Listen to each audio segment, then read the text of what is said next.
আসসালামু আলাইকুম।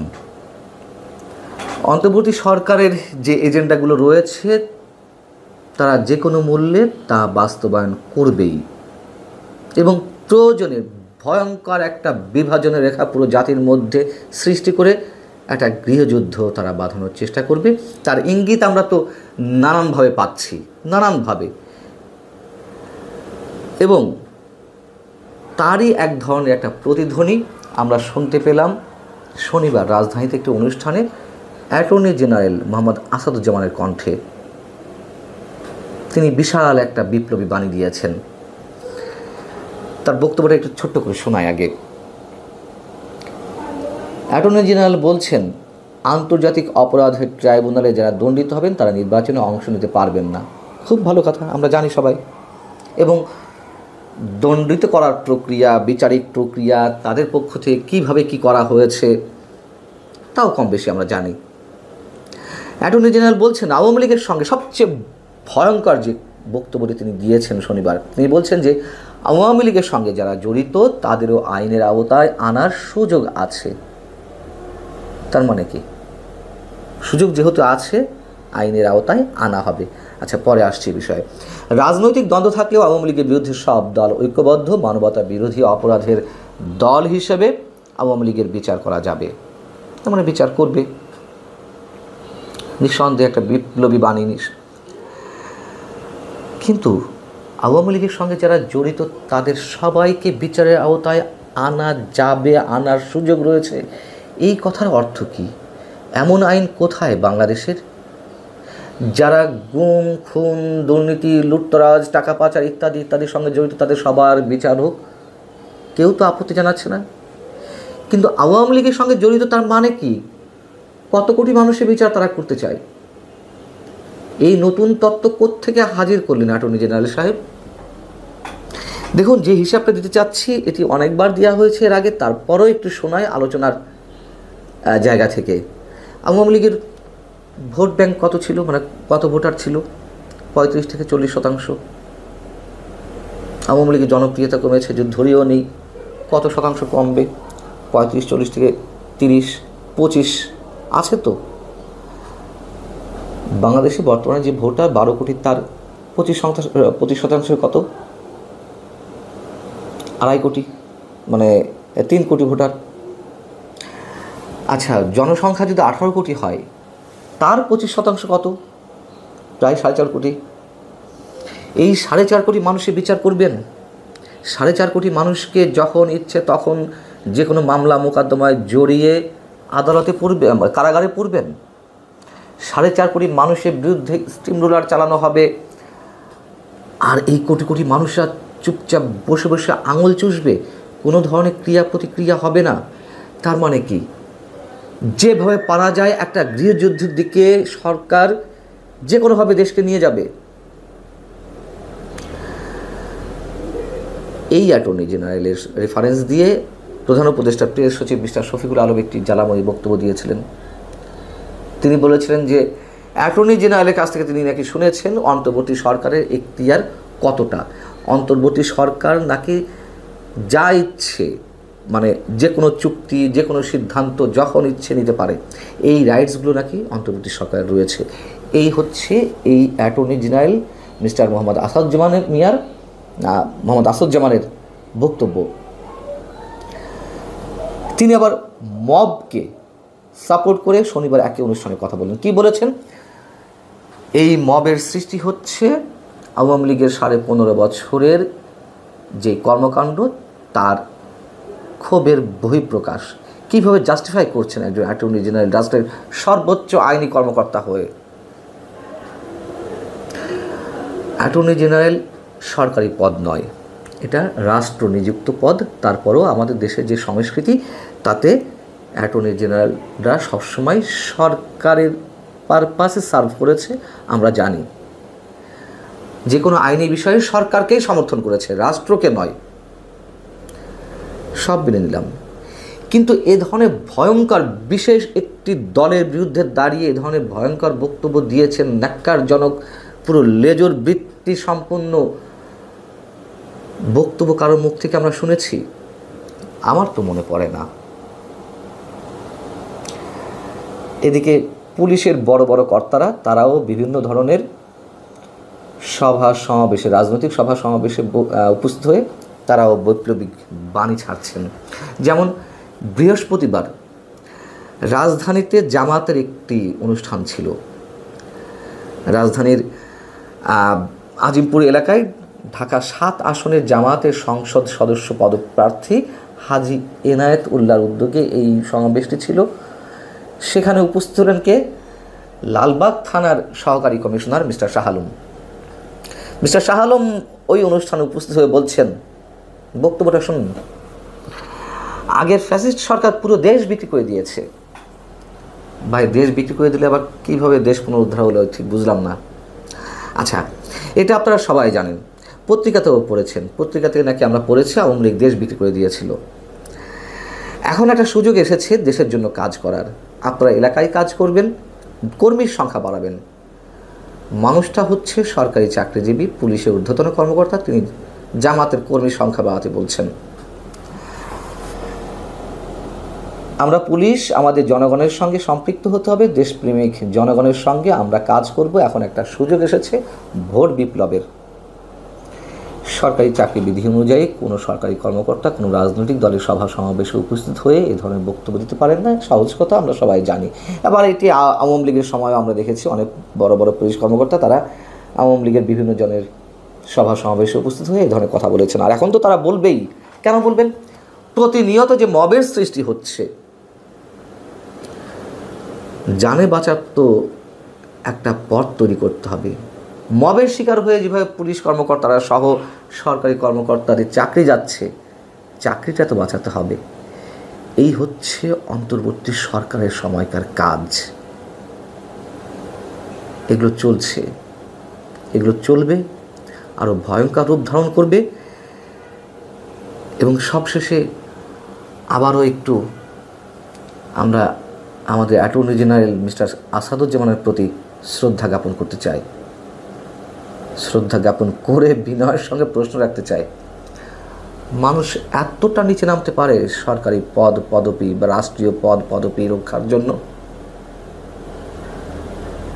এবং শুভেচ্ছা নিন লাইভ থেকে। এই মুহূর্তে আপনাদের সামনে কথা বলতে এসেছি। মুখোশ উন্মোচন, বেরিয়ে আসছে থলের বিড়াল। প্রসঙ্গটি কী কারণে আপনারা নিশ্চয়ই বুঝতেই পারছেন। প্রসঙ্গটি হচ্ছে আজকে রংপুর জেলা স্কুল মাঠে জামাতে ইসলামী বাংলাদেশের একটি সমাবেশ ছিল। সেই সমাবেশের আগেও বা পরেও জামাতের আমির কিছু কথা বলেছেন। সেই প্রসঙ্গটি নিয়েই আমি আপনাদের সামনে কথা বলতে এসেছি। জামাতের আমির আজকের সমাবেশ থেকে বলেছেন যে সারা বাংলাদেশকে পাটগ্রাম বানিয়ে ফেলেছে একদল লোক। পাটগ্রামে কি হয়েছে দেশবাসী দেখেছে। এই অবস্থায় সুষ্ঠু নির্বাচন কল্পনাও করা যায় না। সুষ্ঠু নির্বাচনের জন্য কতগুলো মৌলিক সংস্কার প্রয়োজন। আমরা মৌলিক সংস্কারও আদায় করে ছাড়ব, সুষ্ঠু নির্বাচনও আদায় করে ছাড়ব। কেউ যদি ফ্যাসিবাদী আমলের মতো নির্বাচন করতে চান, এটা দুঃস্বপ্নে রূপান্তরিত করব। জামাতের আমিরের এই কথার প্রেক্ষিতে মনে হলো যেন তারা রেডি ছিলেন, তাদের বক্তব্য রেডি ছিল যে তারা এমন একটি কাণ্ড ঘটাবেন। পাটগ্রামের উদাহরণ দিচ্ছেন তিনি। পাটগ্রামের উদাহরণ এজন্য দিচ্ছেন যে পাটগ্রামে গত বুধবার পাটগ্রাম থানায় হামলা চালিয়ে বিএনপির নেতাকর্মী আসামি ছিনতাই করে নিয়ে গেছে। এবং আজকে ভোরের দিকে বিএনপি নেতাকর্মী, সেখানকার স্থানীয় নেতাকর্মী গ্রেপ্তারও হয়েছে। সেই উদাহরণটি টেনেছেন জামাতের আমির শফিকুর রহমান। আমি ধরে নিলাম যে বিএনপি সারা বাংলাদেশে মব সৃষ্টি করে যাচ্ছে। আজকে চট্টগ্রাম বিশ্ববিদ্যালয়ে কে ঘটিয়েছে মব? চট্টগ্রাম বিশ্ববিদ্যালয়ে একজন শিক্ষকের পদোন্নতির ভাইবা ছিল। সেই ভাইবাতে মব সৃষ্টির প্রধান হোতা জামাতের ছাত্র সংগঠন চট্টগ্রাম বিশ্ববিদ্যালয় ছাত্র শিবির। আজকে যদি জামাতের আমির বলেন শুধু বিএনপি ঘটাচ্ছে মব, জামাত ঘটাচ্ছে না, জামাতও ঘটাচ্ছে, এনসিপি ঘটাচ্ছে, বৈষম্য বিরোধী ছাত্র আন্দোলন ঘটাচ্ছে। এই মব ঘটানোটার উদ্দেশ্যটা কি? এই মব ঘটানোর উদ্দেশ্যটা হচ্ছে যে সারা বাংলাদেশে একটা তাণ্ডব বজায় রাখা, তাণ্ডব জারি রাখা, আগামী কয়েক বছর অন্ততপক্ষে তাণ্ডব জারি রাখা, যেন এই তাণ্ডবের অজুহাতে বাংলাদেশে খুব সহসা যেন নির্বাচনটি না হয়। কারণ জামাত নির্বাচন না চাওয়ার প্রধান যে কয়টি রাজনৈতিক দলের আছে তার মধ্যে প্রধান দল হচ্ছে জামাত। জামাতের একটা অজুহাত দরকার, বড় ধরনের অজুহাত দরকার। সেই অজুহাতটাই হচ্ছে এই মব। এটা সত্য কথা যে এই যে মবের যে কালচার চলছে সারা বাংলাদেশে, মব ভায়োলেন্স চলছে, এই মব ভায়োলেন্সের মধ্যে নির্বাচন তো একটি বিশাল ব্যাপার, একটা বিশাল আয়োজনের ব্যাপার। মব ভায়োলেন্স করে তো নির্বাচনের ফল উল্টে দেওয়া হবে। কাজে এই অবস্থা যদি থাকে তাহলে তো নির্বাচন হবার বা নির্বাচন করবার বাস্তবতা নেই এটি। কিন্তু এই মব ভায়োলেন্সটা করছেন তো আপনারা। আপনারা কেন করছেন? যে আপনারা সহসা বাংলাদেশে নির্বাচন হতে দেবেন না তাই। নগদ উদাহরণ আছে। আজকের ঘটনা, চট্টগ্রাম বিশ্ববিদ্যালয়ে জামাতের ছাত্র সংগঠন, ছাত্র শিবির মব সৃষ্টি করে শিক্ষকের প্রমোশনের জায়গায় গিয়ে তারা মব সৃষ্টি করবার চেষ্টা করেছে। অর্থাৎ মব সৃষ্টিকারী দল হচ্ছেন আপনারাই, এবং আপনারাই বলছেন নির্বাচন। কিসের নির্বাচন? এই অবস্থায় কি নির্বাচন হতে পারে? আরেকটি বিষয় যে নির্বাচন কবে হবে, কিভাবে হবে, এটি তো সরকারের কাছ থেকে আসবে। আর 10টি রাজনৈতিক দলের মতো আপনি জামাত, আপনারও একটি রাজনৈতিক দল। তো কাজেই বাংলাদেশের মানুষের এটি একটু বুঝতে হবে যে জামাত কেন বলছে যে নির্বাচন হবে না হবে না। আসলে দেশটা চালাচ্ছে জামাত। ডক্টর ইউনূস ক্ষমতার শীর্ষে বসে আছে, কিন্তু পেছন থেকে সব কলকাঠি নাড়ছে জামাত। বিএনপিও এই কলকাঠি নাড়তে পারছে না, এবং এই কারণেই শুধুমাত্র জামাত খুব সহসা নির্বাচন চায় না। আরেকটি কারণ, জামাত ইতিমধ্যে বুঝে গেছে যে এই মুহূর্তে যদি নির্বাচন হয় মানুষের মন জয় তারা করতে পারেনি। জামাত ততক্ষণ পর্যন্ত নির্বাচন চাইবে না যে যতক্ষণ পর্যন্ত মানুষের মন জয় না করে নির্বাচিত হবার পরিবেশ না তৈরি হয় ততক্ষণ পর্যন্ত নির্বাচন চাইবে না। এতে যদি আগামী 5 বছরও লেগে যায়, যাক, তাতে কিচ্ছু যায় আসে না। জামাত তো আসলে বরাবরই নির্বাচন চায় না, এবং নির্বাচন এই মুহূর্তে যদি নির্বাচন হয় তাহলে জামাত আজকে যে কর্তৃত্ব, যে ক্ষমতা ভোগ করছে, এটি হারিয়ে যাবে। কারণ নির্বাচিত হয়ে জামাতের যে ভোটের শতাংশ, যে ভোটের পার্সেন্টেজ, সেটি দিয়ে নির্বাচিত হয়ে ক্ষমতার কেন্দ্রে আসাটা জামাতের জন্য অসম্ভব ব্যাপার। তো ক্ষমতা নির্বাচন করে যদি ক্ষমতার কেন্দ্রে না আসা যায়, নির্বাচন না করে যদি ক্ষমতার কেন্দ্রে থাকা যায়, তাহলে সেই তো ভালো। জামাত সেই ভালোটাকে বেছে নিয়েছে। দেখুন, বিএনপি বাংলাদেশের আরেকটি প্রধান, আওয়ামী লীগ এবং বিএনপি দুটো প্রধান রাজনৈতিক দলের একটি প্রধান রাজনৈতিক দল বিএনপি। আওয়ামী লীগ এই মুহূর্তে নেই।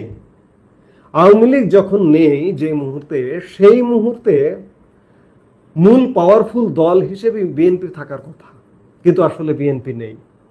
জামাত প্রশাসনের শীর্ষ জায়গা থেকে শুরু করে সব জায়গায় প্রভাব বিস্তার করেছে। শিক্ষা প্রতিষ্ঠান থেকে, শিক্ষা প্রতিষ্ঠানের ভাইস চ্যান্সেলর গুলো থেকে শুরু করে সব জায়গায় কোথায় কোথায় প্রভাব বিস্তার করেছে আপনি চিন্তা করুন। যে গত 11 মাসে আপনি কি বিএনপি নেতৃবৃন্দের ক্যান্টনমেন্টে গিয়ে সেনা প্রধানের সাথে বৈঠক করার কথা শুনেছেন? কিন্তু জামাত এই যে কদিন আগে ডক্টর ইউনূস যখন পদত্যাগ নাটক করলো, তখনও কিন্তু ক্যান্টনমেন্টে গিয়ে সেনা প্রধানের সাথে বৈঠক করেছে। জামাতের প্রভাবটা কেমন আপনি চিন্তা করুন, যে নির্বাচিত হয়ে ক্ষমতায় না গিয়েও ক্ষমতা ভোগ করছে। এই কারণে জামাত নির্বাচন দিয়ে ক্ষমতায় আসবার পরিস্থিতি নেই বলে নির্বাচন দেওয়া বা নির্বাচন দেওয়ার পক্ষে নয়। নানা রকম অজুহাত খুঁজছে জামাত যে যাতে নির্বাচনটি বিলম্বিত হয় এবং তারা একটা প্রস্তুতি নেবার সময় পায়, সেটি 5 বছর হোক। আর বোকা বিএনপি কি করছে দেখুন, যে লন্ডন বৈঠক হয়ে গেছে, প্রধান উপদেষ্টা ডক্টর মোহাম্মদ ইউনূস বলেছেন যে রোজার আগে নির্বাচন হবে, বিএনপি বগল বাজিয়ে ঘুরে বেড়াচ্ছে। আমরা বিএনপিকে স্বাধীনতার পক্ষের দল হিসেবেই এখনো পর্যন্ত কাউন্ট করতে চাই, কারণ বিএনপি বাংলাদেশ জাতীয়তাবাদী দল, বিএনপি একজন সেক্টর কমান্ডারের হাতে, একজন বীর মুক্তিযোদ্ধা, একজন বীর উত্তম খেতাবপ্রাপ্ত, জিয়াউর রহমান বীর উত্তম খেতাবপ্রাপ্ত, তার হাত দিয়ে বিএনপি গড়া। সেই জায়গায় মুক্তিযুদ্ধের পক্ষে, স্বাধীনতার পক্ষে বিএনপির যে ভূমিকা পালন করার কথা আজকের এই অচল অবস্থায়, আমরা সেই জায়গায় বিএনপির উপস্থিতি শূন্য দেখছি। যার দরুন জামাতের মতো স্বাধীনতা বিরোধী, মুক্তিযুদ্ধ বিরোধী একটি রাজনৈতিক দল বিএনপিকে ছড়ি ঘোরাচ্ছে। আজকেও যদি বিএনপি এটি না বোঝে, তাহলে বিএনপির হিসেব বিএনপিকেই করে নিতে হবে। বাংলাদেশের মানুষ কিন্তু হিসেব করতে ভুলবে না। আজকে এই অবস্থায় যদি অবস্থাটা এমন হয়ে দাঁড়িয়েছে, বাংলাদেশের মানুষ এখনো মাঠে নামছে না, মাঠে নামবে, শীঘ্রই মাঠে নামবে, মাঠে নামতে হবে। কারণ জামাত যে অবস্থাটা করছে, আজকে যদি জামাত বাংলাদেশকে পূর্ব পাকিস্তান ঘোষণা করে, 1971 সালের প্রতিশোধ নেবার জন্য পূর্ব পাকিস্তান ভাঙবার বিরোধিতা করেছে জামাত। সেই বিরোধিতার জায়গায় আজকে যদি জামাত আগামীকালকে থেকে বলে যে না, বাংলাদেশ নেই, পাকিস্তানের অংশ পূর্ব পাকিস্তান, কিংবা 1 সপ্তাহ পর থেকে এটি পূর্ব পাকিস্তান হয়ে যাবে, তবুও বিএনপির অবস্থাটা মনে হচ্ছে যে বিএনপি প্রতিবাদ করবে কিনা, কিংবা সাধারণ মানুষ তো আসলে নেতৃত্ব দেয় না, নেতৃত্ব দেয় রাজনৈতিক দল। বিএনপির ভূমিকাটা সেই জায়গাটায় একদম শূন্য। এদিন বিএনপি হয়তো ভূমিকা পালন করতে পারবে না, বিএনপির হিসাব বিএনপি বুঝে নিতে হবে, এবং বিএনপির দায় বাড়ছে, দেনা বাড়ছে। মুক্তিযুদ্ধ তাদের দলের সাথে, তাদের সংগঠনের সাথে, তাদের প্রতিষ্ঠাতার সাথে, এবং বহু মুক্তিযোদ্ধা বিএনপিতে আছে এখনো পর্যন্ত। তারা যদি এই অবস্থা থেকে উত্তরণ না ঘটাতে পারে, স্বাধীনতা বিরোধী শক্তির হাতেই যদি মূল নেতৃত্ব থাকে, বিএনপিকে কিন্তু চরম মাসুল দিতে হবে। এবং এই অবস্থা থেকে ঘুরে দাঁড়াতেই হবে। 1971 সালে পাকিস্তানের মতো পরাক্রমশালী সেনাবাহিনীর সাথে যুদ্ধ করে বাংলাদেশ কিন্তু স্বাধীন হয়েছিল। আজকে যদি সেই স্বাধীনতা হরণ করবার প্রচেষ্টা হয় জামাত কর্তৃক, জামাতি ষড়যন্ত্রে, এটি কিন্তু চুপ থাকবে না মানুষ বেরিয়ে আসবেই, মাস্ট। জামাত এটা বুঝতে পারছে কিনা, জামাতও এখন ক্ষমতার অংশীদার। মুক্তিযুদ্ধ নিয়ে কোনো আপোষ করলে মানুষ কিন্তু ছেড়ে দেবে না। আজকে জামাতের চাওয়া উচিত দ্রুত নির্বাচন। এই যে মবের কথা বলছে জামাত, মবের কারণে কেন নির্বাচন হবে, কেন বলছে? মব কন্ট্রোল করতে পারছে না ডক্টর ইউনূসের সরকার। জামাত আপনারা মব করেন না, ধরে নিলাম আপনারা করেন না, কিন্তু আজকেও চট্টগ্রাম বিশ্ববিদ্যালয়ে মব করেছেন, আপনাদের ছাত্র শিবির করেছে। আপনাদের যদি সৎ সাহস থাকে তাহলে নির্বাচন চান জোরালো ভাবে সরকারের কাছে, নির্বাচন চেয়ে নির্বাচিত হয়ে এই মব দমন করুন। বিএনপি মব করছে, বিএনপিকে দমন করুন। এনসিপি মব করছে, এনসিপিকে দমন করুন। কিন্তু সেই সৎ সাহস আপনাদের নেই। অর্থাৎ জামাতের দুর্বিসন্ধি পরিকল্পনা দিয়ে ভরা। জামাত এই নির্বাচন ছাড়া ক্ষমতাটাকে এনজয় করতে চায় এবং নির্বাচনটাকে ডিলে করতে চায় যে কোনো অজুহাতে, একের পর এক অজুহাত খুঁজে, সংস্কার ইত্যাদি বিভিন্ন কিছু খুঁজে। এই যে মব হচ্ছে, সংস্কার হচ্ছে না, বিচার হচ্ছে না, এসব নানা রকম অজুহাত খুঁজে জামাত নির্বাচনটাকে বিলম্বিত করতে চায়। অথচ দেখুন, এই জামাতকে 5 আগস্ট 2024 পরে জামাতের আমিরের বক্তব্য শুনে সেই সময় তাৎক্ষণিক মনে হয়েছিল, দেশের মানুষও বিভ্রান্ত হয়েছিল, ভেবেছিল যে না, জামাত হয়তো আগের ভূমিকা থেকে বেরিয়ে আসবে, জামাত হয়তো ইতিবাচক রাজনীতি করবে, কিন্তু কয়েক মাস যেতে না যেতেই থলের বেড়াল বেরিয়ে এসছে, মুখোশ উন্মোচিত হয়েছে এবং আজকে জামাত আমিরের বক্তব্যে এটি স্পষ্ট যে জামাত খুব সহসা নির্বাচন চায় না। আগামী 5-10 বছরেও জামাত নির্বাচন চায় না, এই মনোভাবটি পরিষ্কার হয়ে গেছে। কারণ বাংলাদেশের মানুষ অন্ততপক্ষে ভুল করবে না। বাংলাদেশের মানুষ বুঝে গেছে যে এই স্বাধীনতা বিরোধী জামাতকে যদি ক্ষমতার মসনদে পাঠানো হয়, বাংলাদেশ পূর্ব পাকিস্তানও হয়ে যেতে পারে, বাংলাদেশের পতাকা পাল্টে যেতে পারে, বাংলাদেশের জাতীয় সঙ্গীত পাল্টে যেতে পারে। কাজেই আজকে সময় এসেছে, আমি একটু আগে বললাম যে বিএনপি কি করবে, বিএনপির হিসাব বিএনপিকেই বুঝে নিতে হবে। বিএনপি থাকবে নাকি স্বাধীনতা মুক্তিযুদ্ধের প্রশ্নে এই জায়গায় যদি আপোষ করে বিএনপিরই অস্তিত্ব বিলীন হয়ে যাবে কিনা, সেই হিসাবটা বিএনপিরই বুঝে নিতে হবে। আজকে সময় এসেছে তাদের বাংলাদেশপন্থী, বাংলাদেশের পক্ষের মানুষদের ঐক্যবদ্ধ হওয়া এবং ঐক্যবদ্ধ হয়ে আজকে বাংলাদেশে যে পরিস্থিতি চলছে, অত্যন্ত দুর্বল সরকার, আমি বারবার বিভিন্ন ভিডিওতে বলি, অত্যন্ত একটি দুর্বল সরকার। এই সরকারের ব্যাকআপ হিসেবে আছে জামাত। যত ব্যাকআপ থাকুক না কেন, স্বাধীনতা মুক্তিযুদ্ধের প্রশ্নে কোনো আপোষ নেই। জামাতের মতো দলকে বাংলাদেশের রাষ্ট্র ক্ষমতায়, জামাতের মতো দলের গাড়িতে জাতীয় পতাকা, আবার 2001 সালের নির্বাচনে বিজয়ী হয়ে গাড়িতে জাতীয় পতাকা উঠেছিল। আজকে বাংলাদেশের স্বাধীনতা মুক্তিকামী মানুষের এই ভাবনাটা ভাবতে হবে। জুলাই আগস্টে যদি কেউ ভুলও করে থাকেন, ভুল করলে ক্ষমা হয়। যদি ভুল করে থাকেন এবং যারা স্বাধীনতাকামী মুক্তিকামী, যারা বুঝতে পেরেছিলেন জুলাই আন্দোলনের জুলাই সহিংসতাটি একটি ভুল ছিল, তারাও যারা ভুল বুঝতে পারে তাদের প্রতি চড়াও হবেন না, দয়া করে তাদেরকেও বুকে টেনে নেবেন।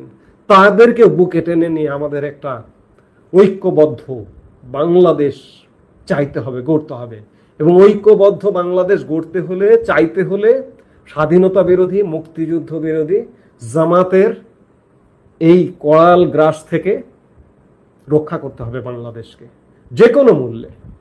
আমি রাজনৈতিক দল আওয়ামী লীগ স্বাধীনতা যুদ্ধে নেতৃত্ব দিয়েছে, সেই আওয়ামী লীগ আজকে সরাসরি কার্যক্রমে নেই, সরাসরি কার্যক্রম করতে পারছে না এবং রাষ্ট্রীয়ভাবে প্রজ্ঞাপন জারি করে তাদের কার্যক্রম বন্ধ করে দেওয়া হয়েছে। তারা নেতৃত্ব দিতে পারবে না।